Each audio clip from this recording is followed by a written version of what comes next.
ఆపాలి. బెల్లంపల్లి సింగరేణి ఏరియాలోని జీఎం కార్యాలయం ముందు ప్రైవేట్ సెక్యూరిటీ గార్డు నియామకాలపై వివాదం చెలరేగింది.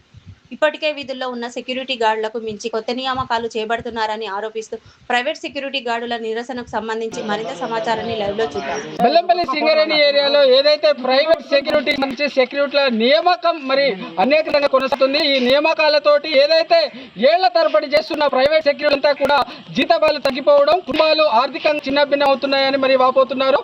దీనిపైన మరి అధికారులకు తెలియజేసినా కానీ మరి ఇష్టారాజ్యంగా వ్యవహరిస్తున్నారు. మరి ఏదైతే ప్రైవేట్ సెక్యూరిటీలకు సంబంధించి ఉన్నారు. నిజంగా ఏకవంతమైన రిక్రూట్మెంట్ కొనసాగుతుంది.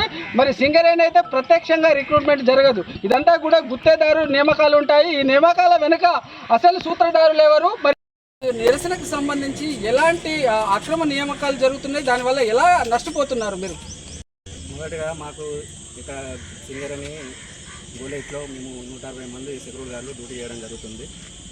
మాకు 120 పోస్టులకు 160 మంది ఉన్నారు. గత మేము 10 సంవత్సరాల నుంచి ఇక్కడ డ్యూటీ చేయడం జరుగుతుంది. మొన్న మేము కొత్త వారిని తీసుకుంటామని చెప్పేసి మా కొంతమంది గార్డ్స్ వచ్చి మా సెక్యూరిటీ ఆఫీసర్కి లెటర్ ఇవ్వడం జరిగింది. సార్ కొత్త వాళ్ళు తీసుకోవడం వలన మా కుటుంబాలకు అంటే మాకు డ్యూటీలు తగ్గి మాకు కొంచెం మాస్టర్లు తక్కువ రావడం వల్ల మాకు ఆర్థిక ఇబ్బందులు ఎదురైతాయని చెప్పేసి మాట్లాడడం జరిగింది.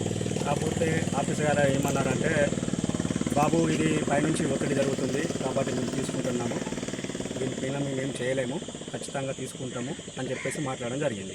వాస్తవానికి 119 పోస్టులకు 157 మంది ఉన్నారు. 107 అంటే ఖచ్చితంగా అంటే 1:3 పోస్టులు అంటే ఆర్డర్ రూల్ ప్రకారము కరెక్ట్గా ఉన్నారు. ఇంకా ఎక్కువ తీసుకోవడానికి అవకాశము లేదు. సో ఈ నియామకాలు సింగరేణి చేపడుతుందా, గుత్తేదారు పడుతుందా, మరి ఇంకేమైనా ఉన్నాయా ఇందులో? ఇదేమీ అర్థం కాలేదు. అసలు కాంట్రాక్టర్ అసలు ఏం ముందు వాళ్ళలేదు. అసలు కాంట్రాక్టర్ ఎటువంటి ఇంటిమేషన్ ఇవ్వలేదు మాకు. కొత్త వాళ్ళని మరి అంటే వేరే రకంగా ఇబ్బంది అవుతుందని చెప్పేసి చాట్ల పేర్లు లేకుండా ఈ నియామకాలపై మీరు అధికారులను కానీ వాళ్ళని అడిగితే ఏం చెప్తారు? ఎలాంటి రిక్రూట్మెంట్ జరిగిందని చెప్తున్నారు? అంటే పైనుంచి మాకు ఒత్తిడి జరుగుతుంది, దాని కారణంగా మేము తీసుకుంటాము, మా దగ్గర ఏమీ లేదని చెప్పడం జరుగుతుంది. దొంగసాటున ఆ భీమన స్టేడియంకి పోయి రన్నింగ్ పెట్టి అటే వీటీసీ చేపించి మాకు ఎవరు కూడా కొంచెం కూడా ఇంటిమేషన్ లేకుండా వాళ్ళని తీసుకుంటున్నా లక్షలు పెట్టి నోటిఫికేషన్ లేదు, ఏది లేదు. సరే ఇంతమంది నాకు అవసరం ఉందని పేపర్ స్టేట్మెంట్ ఇచ్చి తీసుకుంటే మేము ఏమనకపోదుము. కానీ మాకు తెలియకుండానే దొంగసాటున అటు పోయి జమీదారులు వాళ్ళు తర్వాత జూనియర్లు అందరి పరిధిలోనే ఆ భీమన్న ఆ గుడికి పోయి రన్నింగ్ పెట్టి దొంగతనాన్ని తీసుకోవడం జరుగుతుంది.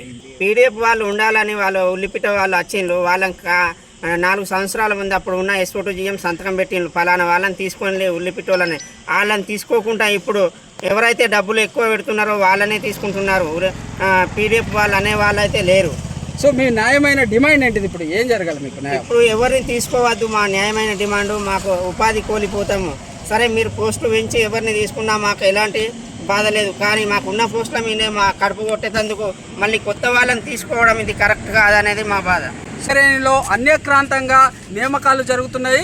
ఈ నియామకాలకు సంబంధించి ఎలాంటి పత్రిక ప్రకటన కానీ ఎలాంటి జీవోఎంఎస్ కానీ విడుదల చేయకుండానే దొడ్డిదారిన ఈ నియామకాలు కొనసాగుతున్నాయి. పైనుంచి ఒత్తిళ్లు, పాలకులతోటి ఒత్తిళ్లు అనే ఆరోపణలు వినపడుతున్నాయి. ఈ నియామకాలన్నీ కూడా మరి అన్యక్రాంత నియామకాలే అని మరి ఏదైతే ఇక్కడ ఉన్న ప్రైవేట్ సెక్యూరిటీ గార్డులు డిమాండ్ చేస్తున్నారు. మరి దీనిపైన సింగరేణి అధికారులు ఎలాంటి నిర్ణయం తీసుకుంటారో వేచి చూద్దాం.